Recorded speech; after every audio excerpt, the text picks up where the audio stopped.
నమస్తే, welcome to V27 news. నేను మీ జ్యోతి. ఈరోజు మనం ముందున్నారు. ఈరోజు మనం జనసేన పార్టీ నాయకులు చల్లా శివరెడ్డి గారితో ఉన్నాము. వారి గురించి వారి మాటలు తెలుసుకునే ప్రయత్నం చేద్దాం. నమస్తే సార్. నమస్తే సార్, మీ రాజకీయ ప్రస్థానం ఎలా స్టార్ట్ అయింది సార్? రాజకీయ ప్రస్థానం అనే దానికన్నా ఒక బాధ్యతగా జనసేన పార్టీలో జాయిన్ అయినా పవన్ కళ్యాణ్ గారి ఆశయాల కోసం పనిచేస్తున్నాం అంతే. సార్, మీరు ఈ పార్టీలోనే జాయిన్ కావాలి అనుకోవడానికి గల కారణాలు సార్? చెప్పిన కదమ్మా, ఈ కళ్యాణ్ గారికి అంటే ఇప్పుడు ఫ్యాన్స్గా స్టార్ట్ అయింది మా ప్రస్థానం. పవన్ కళ్యాణ్ గారి సినిమాలు చూసి పెరిగింది. ఆ సినిమాల నుంచి వారు ఎప్పుడైతే ప్రజారాజ్యంలో స్టార్ట్ అయినప్పుడు మేము సినిమాలు చూస్తూ చాలా చిన్నపిల్లలు. జనసేన పార్టీ స్థాపించిన తర్వాత వారి ఆశయాలను వారి ఆలోచనలను చూసి మేమేదో సాధించాలనుకున్న టర్మ్లో తెలంగాణ ఉద్యమం జరుగుతుంది. వారి ఆలోచనలను చూసి వీరైతే మనకు బాగా కరెక్ట్గా ఉంటుందని వాళ్ళతో జాయిన్ అవ్వడం జరిగింది. సార్, జనసేన పార్టీలో గల సిద్ధాంతాలు ఏంటి సార్? మా సిద్ధాంతాలు రాజకీయ అన్ని పార్టీల కన్నా చాలా భిన్నంగా ఉంటాయి. వాటి గురించి మీ మాటల్లో ఒకసారి మేము తెలుసుకోవచ్చా సార్? కులాలను కలిపే రాజకీయ ప్రస్థానం, మతాల ప్రస్తావన లేదు రాజకీయం, ప్రకృతిని ప్రేమించే రాజకీయం. ఒక రాజకీయ పార్టీ ఎవరైనా ఒక రాజకీయ పార్టీ పెట్టినప్పుడు ఏవేవైతే ఆలోచించి రాజకీయ పార్టీ పెడతారో అటువంటి ఆలోచనలు ఏవీ లేకుండా పవన్ కళ్యాణ్ గారు జనసేన పార్టీ పెట్టారు. జనసేన పార్టీ సిద్ధాంతాలు ఏవైతే ఉన్నాయో అవి కంప్లీట్గా మీరు ఏ రాజకీయ పార్టీ చూసినా అటువంటి సిద్ధాంతాలు ఉండవు. ఇప్పుడు మీరే చూడొచ్చు, కులాలను ప్రస్తావన లేదు రాజకీయం. ఒక్కొక్క పార్టీ ఒక్కొక్క మతానికి, ఒక్కొక్క పార్టీ ఒక్కొక్క కులానికి అంటగట్టడం జరుగుతుంది.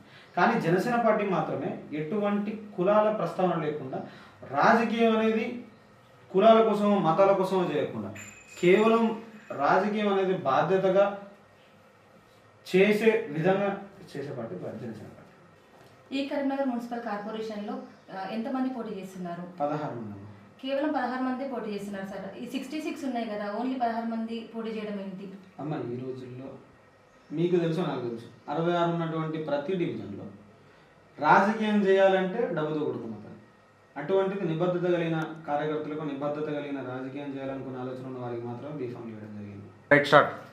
16 మంది పోటీ చేస్తున్నారు కదా, ఎంతమంది గెలుస్తారు అనుకుంటున్నారు? గెలుపోవడం గురించి పక్కన పెడితే గట్టి పోటీ మాత్రం ఖచ్చితంగా ఇస్తాం. గెలుస్తారనే నమ్మకం మీకు లేకపోతే ప్రజలు మిమ్మల్ని ఎలా నమ్మాలి?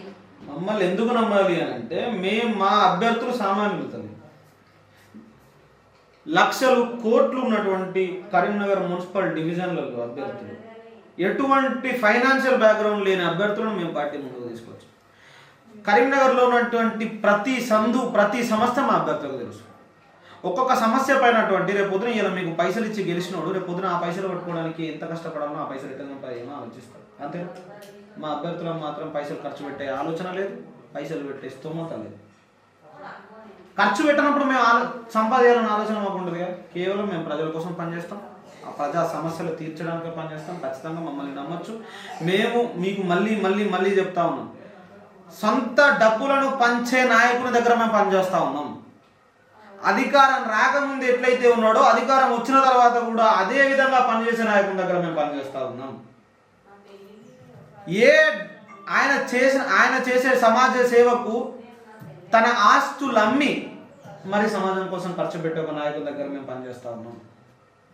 అటువంటి నాయకుని దగ్గర మేము పనిచేస్తున్నాం ఉన్నప్పుడు రేపటి రోజున కరీంనగర్ ప్రజలు మమ్మల్ని ఎందుకు నమ్మాలో ఇంతకన్నా గొప్ప ఆలోచన, ఇంతకన్నా గొప్ప నిర్వచనం మేము ఇవ్వలేదు. మా నాయకుడు మాకు ఒకటే సిద్ధాంతాన్ని నేర్పాడు, సొంత డబ్బులు పెట్టుకోనైనా సరే రాజకీయం అనేది పదవి కోసమో, రాజకీయం అనేది పైసలు సంపాదించడం కోసమో, రాజకీయం అనేది ఇంకో దానికోసమో మీరు చేయడానికి రండి అని మా నాయకుడు మాకు ఎప్పుడు చెప్పాలి. పవన్ కళ్యాణ్ గారు ఇంతకుముందు ఒక సభలో చెప్పినట్టుగా రబ్బరు చెప్పులను వేసుకున్న వ్యక్తిని నేను అసెంబ్లీకి పంపిస్తాను ఒక మాట చెప్పారు. కద్దరు బట్టలు లేకపోతే ఈ రోజున రాజకీయం చేయడం అసాధ్యం. కేవలం ఈరోజు కరీంనగర్ మున్సిపాలిటీ గురించి మాట్లాడారు. 66 డివిజన్లలో ఈరోజు అధికార పార్టీ కానీ, ప్రత్యక్ష ప్రతిపక్షంలో ఉన్నటువంటి పార్టీ కానీ ఎంతమందికి బీఫామ్లు ఇచ్చింది? ఇవాళకి కూడా కాంగ్రెస్ పార్టీ అభ్యర్థులకు, బీఆర్ఎస్ పార్టీ అభ్యర్థులకు, ఆఖరికి భారతీయ జనతా పార్టీ అభ్యర్థులకు బీఫామ్లు ఎందుకు లేకపోతాము? బాజాప్తంగా మేము బీఫామ్లు పంచిపెట్టినాం తల్లి. ఎందుకు? మా అభ్యర్థులకు ఉన్నది ఒక్కటే ఒక విషయం, డబ్బులతో మాకు సంబంధం లేదు. రాజకీయం ఇంతకుముందు ఎట్లున్నదని మాకు సంబంధం లేదు. కేవలం మేము అభ్యర్థులను ఎంచుకున్నది ఎట్లా, రేపటి రోజున వారికి సమాజం పైన ఉన్నటువంటి చిత్తశుద్ధి ఎంతవరకు ప్రజల్లో మా అభ్యర్థులు అందరూ ప్రజల్లో ఎదురుంటుంది. ఇదే వార్డు ఇప్పుడు మన ఆఫీస్ ఏదైతే ఉందో ఆ ఆఫీస్ ఉన్నటువంటి వారిలో మా కొంటి కిషోర్ గారు పోటీ చేస్తా ఉన్నారు. ఎక్కడి నుంచి వచ్చిన ఆయన అతి సామాన్య కుటుంబం నుంచి వచ్చిన వ్యక్తి. కరీంనగర్ డివిజన్ కరీంనగర్లో ఒడ్నాల రాజు అనే వ్యక్తి పోటీ చేస్తా ఉన్నాడు. హరీష్ రేగులు అనే వ్యక్తి పోటీ చేస్తా ఉన్నాడు. ఇక్కడ మన పక్కన మల్కాపూర్లో హోటల్లో పనిచేస్తాడు ఆ వ్యక్తి. ఆయనకు ఈరోజు బీఫామ్ ఇచ్చింది జనసేన పార్టీ. ఒక్క క్వశ్చన్ మిమ్మల్ని అడుగుతా ఉన్నాను. ఇప్పుడు ఉన్నటువంటి కరీంనగర్ మున్సిపాలిటీలో ఎవరికన్నా అధికార పార్టీ కానీ ఇప్పుడు ఉన్నటువంటి కాంగ్రెస్ కానీ టీఆర్ఎస్ కానీ ఈ పార్టీలో పోటీ చేసే అభ్యర్థులు ఒక్కరు చెప్పుకున్న తల్లి వాళ్ళ ఖర్చు 50 లక్షల కంటే తక్కువ ఉంటుంది. మీరే అన్నారు ఎలక్షన్ లో పోటీ చేస్తే 50 లక్షల నుండి కోటి రూపాయల వరకు ఖర్చు వస్తున్నారు. ఖచ్చితంగా. కానీ సామాన్య ప్రజలు మీరు ఎన్నుకున్నామని అన్నారు. మరి వాళ్ళతో ఎలా పోటీ సాగిస్తారు? అవునమ్మా, మా అజెండా ఒకటి. పోటీ ఎలా పార్టీతో పోటీ పడతారో అని మీరు అడిగిన ప్రశ్నకు మా సమాధానం ఏంటంటే, అటు సైడ్ డబ్బు ఉందమ్మా, మా సైడ్ నిజాయితీ. అటు సైడ్ మద్యం ఉంది, మీరు నమ్ముకున్న సిద్ధాంతాలు. అటు సైడ్ వాళ్ళు ఓటుకు 1000 ఇవ్వచ్చు, 2000 ఇవ్వచ్చు, 3000 ఇవ్వచ్చు, 5000 ఇవ్వచ్చు, ఒక్కొక్క చోట 10,000 కూడా ఇవ్వచ్చు. కానీ నేను ఈరోజు బలంగా చెప్తా ఉన్నా, మేము పెట్టినటువంటి 16 మంది మున్సిపల్ కార్పొరేషన్ల అభ్యర్థులు, మేము పెట్టినటువంటి దాదాపు 100కు పైన ఉన్నటువంటి అభ్యర్థులు ఉమ్మడి కరీంనగర్ జిల్లా వ్యాప్తంగా ఉన్న ప్రతి మున్సిపాలిటీ గురించి మాట్లాడుతూ ఉన్నాం. ఒక్కరు కూడా ₹1 ఇచ్చి మాకు ఓటు వేయండి అని అడిగే స్థితిలో వాళ్ళు లేదు. ₹1 మందు సీట్లు ఇచ్చి అడిగే స్థితిలో వాళ్ళు లేదు. మేము కేవలం ప్రజల్లోకి ఎట్లా పోతామంటే, రేపటి రోజున ఇక్కడ రోడ్డు సమస్య ఉందండి, ఆ రోడ్డు సమస్య నన్ను గెలిపిస్తే ఖచ్చితంగా ఈ రోడ్డు పడుతుంది అని చెప్పి అడుగుతాం.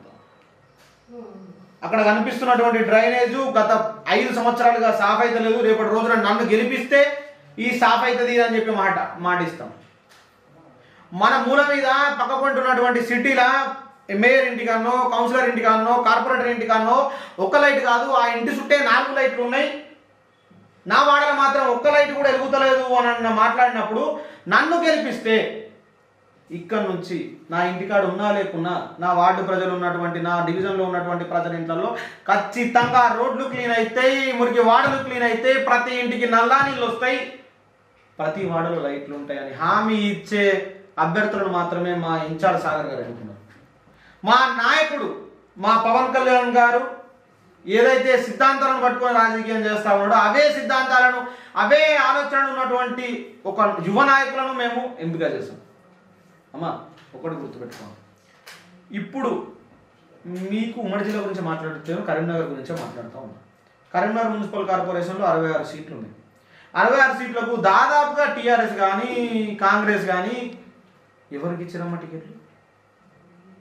ఒకరికి 50 లక్షలు ఉన్నాయి, ఒకరికి ₹1,00,00,000 ఉన్నాయి, ఒకరి నెట్వర్క్ ఇంత, ఒకరి నెట్వర్క్ అంతా. ఇప్పటి వరకు ఇప్పటికి కూడా బీఆర్ఎస్ వాళ్ళు కానీ కాంగ్రెస్ వాళ్ళు కానీ బీహార్లో ఎవరికి వేయలేదు. ఎందుకు వేయలేదు? ఒకటే వార్డు అనుకున్నాం, ఏదో ఒక వార్డు నెంబర్ ఎగ్జాంపుల్ చెప్పండి, 10, 15 డివిజన్ తీసుకున్నాం, లేకపోతే 20, 25 నెంబర్ ఏదో ఒక నెంబర్ తీసుకున్నాం. 5 వేస్తారమ్మా బీఆర్ఎస్ నుంచి, 6 వేసారు కాంగ్రెస్ నుంచి. ఎందుకు? ఎవడెక్కువ పెట్టుకుంటే వానికి ఇద్దరు బీఫామ్. అసలు ఈ కరీంనగర్ మున్సిపల్ కార్పొరేషన్లో ఈ జనసేన పార్టీ అభ్యర్థులను ప్రజలు ఎందుకు ఎన్నుకోవాలనుకుంటున్నారు? కరీంనగర్ మున్సిపాలిటీలో మా అభ్యర్థులను ఎందుకు ఎన్నుకోవాలంటే, మా అభ్యర్థులకు ఎవరికి కోట్ల ఆస్తులు లేవు, లక్షలు ఖర్చు పెట్టుకునే అంతే స్థితి లేదు. కేవలం మా అభ్యర్థులకు నిజాయితీ నిబద్ధత మాత్రమే ఉన్నది. రేపటి రోజున మీ వార్డులో ఏదైనా సమస్య ఉంటే మాట్లాడగలిగే శక్తి ఉన్నది.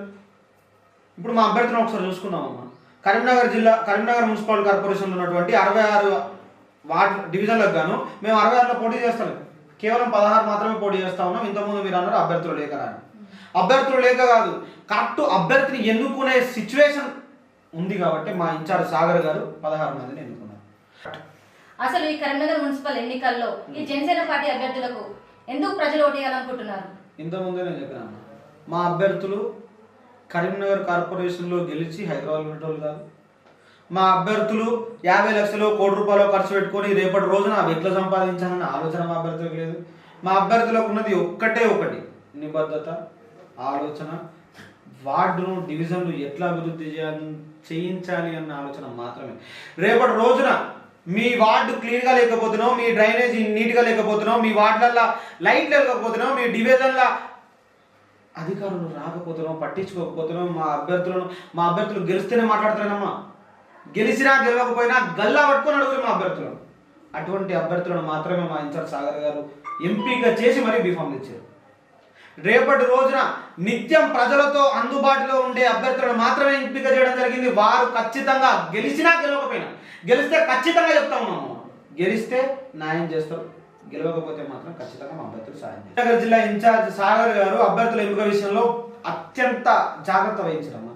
మా దగ్గర ఉన్నటువంటి అభ్యర్థులు ఎవరు 50 లక్షలు కోటి రూపాయలు ఉన్న ఆస్తున్న వాళ్ళు కాదు. ఒక్కొక్క వార్డులో ఇప్పుడు మీ ఆఫీస్ ఉన్నటువంటి వార్డులో మా కిషోర్ గారు ఉన్నారు, పనిచేసుకునే వ్యక్తి, రేపటి రోజున నిత్యం అందుబాటులో ఉండే వ్యక్తి. పక్కపొంటి వాటిలో మా ఉన్న రాజు గారు కావచ్చు, పనిచేసుకునే వ్యక్తి, చిన్న చిన్న బిజినెస్లో ఉన్న వ్యక్తి, ప్రజల కోసం నిత్యం కష్టపడే వ్యక్తి. ఇక్కడనే మా మల్కాపూర్ ఉందమ్మా, మన పక్కపొంటి హోటల్ ఉన్నది. ఆ హోటల్లో పనిచేసుకునే వ్యక్తికి పార్టీ బీఫామ్ ఏ పార్టీ అని ఇస్తామమ్మా? ఏ పార్టీ అని? అటువంటి వ్యక్తిని తీసుకొచ్చి జనసేన పార్టీ అభ్యర్థిగా ఎంపిక చేసి పార్టీ బీఫామ్ ఇచ్చి రేపటి రోజున మున్సిపల్ కార్పొరేషన్ ఎన్నికల్లో పోటీ చేయమని అవకాశం ఇచ్చింది.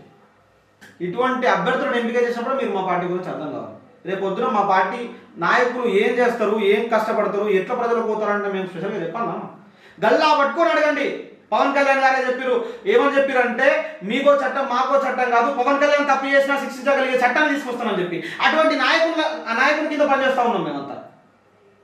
ఖచ్చితంగా చెప్తా ఉన్నా, రేపటి రోజున వీళ్ళు గెలిచినా గెలవకపోయినా ఇదే వాటిలో ఇదే డివిజన్లో ఉంటారు. గల్లా పట్టుకొని కాదమ్మా, మీరు అడిగే అవకాశం ఉంది మా నాయకులు. మీరు అడగకముందే మీ దగ్గర ఉన్నటువంటి చుట్టూ ఉన్నటువంటి ప్రతి సమస్యని వాళ్ళ సమస్యగా తీసుకొని గెలిచినా గెలవకపోయినా మీకోసం నిలబడతారు. కరీంనగర్ మున్సిపల్ కార్పొరేషన్ ప్రజల కోసం సహాయం చేస్తారు. వారి కోసం పవన్ కళ్యాణ్ గారి ఆశయాలను ఆలోచనలను ముందుకు తీసుకుపోతారు. ప్రతి ఒక్కరికి సాయం చేస్తారు. ఖచ్చితంగా జనసేన పార్టీ అభ్యర్థులను గెలిపించండి, వారికి అవకాశం ఇవ్వండి. ఆ అవకాశాన్ని వాళ్ళు నిలబెట్టుకుంటారు. మీ యొక్క నమ్మకాన్ని, మీరు వేసే ఓటుని వాళ్ళు మాత్రం ఎట్టి పరిస్థితుల్లో ఒమ్మేయరు. మేమందరం వారితో తోడుగా ఉంటాం. పవన్ కళ్యాణ్ గారి ఆశయ సాధనల కోసం, ఆలోచనల కోసం బలంగా నిల్చుంటాం. మా రాష్ట్ర ఇన్ఛార్జ్ శంకర్ గౌడ్ గారు, జనసేన పార్టీ ప్రధాన కార్యదర్శి రామ్ తల్లూరి గారు, ఉమ్మడి కరీంనగర్ జిల్లా ఇన్ఛార్జ్ సాగర్ గారి సారథ్యంలో, వారి నాయకత్వంలో జనసేన పార్టీని ఉమ్మడి కరీంనగర్ జిల్లాలో బలంగా ముందుకు తీసుకుపోతాం అని తెలియజేస్తా ఉన్నాను. విన్నారు కదా చల్లా శివరెడ్డి గారి గురించి. వారి మాటల్లోనే మరొక కార్యక్రమంలో మరొక వ్యక్తితో కలుద్దాం. Signing off V27 news. వార్తే మా బలం.